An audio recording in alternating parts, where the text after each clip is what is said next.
তো বন্ধুরা মোবাইলের মধ্যে ফটো ভিডিও এমন কিছু নেই, তবুও কিন্তু মোবাইলের মেমোরি ফুল দেখায়।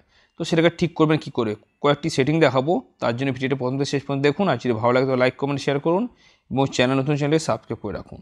তো বন্ধুরা আমরা ফাইল ম্যানেজারে চলে যাব। প্রথমে যাওয়ার পরে বন্ধুরা এখানে যে ইন্টারনাল স্টোরেজে যাবো, গিয়ে যে অপ্রয়োজনীয় ফাইলগুলো রয়েছে এগুলোকে আমরা ডিলিট করব। করার পর আমরা ব্যাকে চলে আসবো।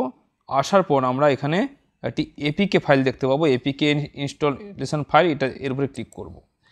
এখানে কি রয়েছে না, আমরা যে সকল ফাইলগুলো আমরা গুগল ক্রোম থেকে ইনস্টল করে থাকি, যে সকল অ্যাপ্লিকেশানগুলো, তার কিন্তু একটা এপিকে ফরম্যাট এখানে কিন্তু থেকে যায় ডাউনলোড হিসাবে, এবং সেটাকে আমাদের ডিলিট করতে হবে। সেটা কোনো কাজে লাগে না, সেটাকে ডিলিট করতে হবে। এবার ডাউনলোডের উপরে ক্লিক করবেন, করে দেখতে পাবেন এখানে এই যে অ্যাপ্লিকেশানের এগুলো হচ্ছে এপিকে ফরম্যাট, এগুলোকে আপনাকে ডাউনলোড করে দিতে হবে সিলেক্ট করে।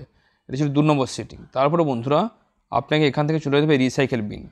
আপনি যে ফটো ভিডিওগুলো আমরা যে ডিলিট করে থাকি সেগুলো কিন্তু 30 দিন পর্যন্ত আমাদের মোবাইলে তবুও থেকে যায়। এই দেখতে পাচ্ছেন এখানে item in the recycle been will be permanently deleted after 30 days. এখানে কিন্তু সবগুলো থেকে গেছে, এগুলোকে আপনাকে সিলেক্ট করে করে এখান থেকে ডিলিট করে দিতে হবে। বা সেই 3টা সেটিং করলে আপনার মোবাইল কিন্তু আজীবন আর ফুল হবে না। আপনি সুন্দরভাবে কিন্তু গেম খেলতে পারবেন, সব কিছু করতে পারবেন, মোবাইল হ্যাংও করবে না, ল্যাগও করবে না। তো ভিডিওটি কেমন লাগলো কমেন্টে জানাতে ভুলবেন না। ভালো থাকুন, সুস্থ থাকুন।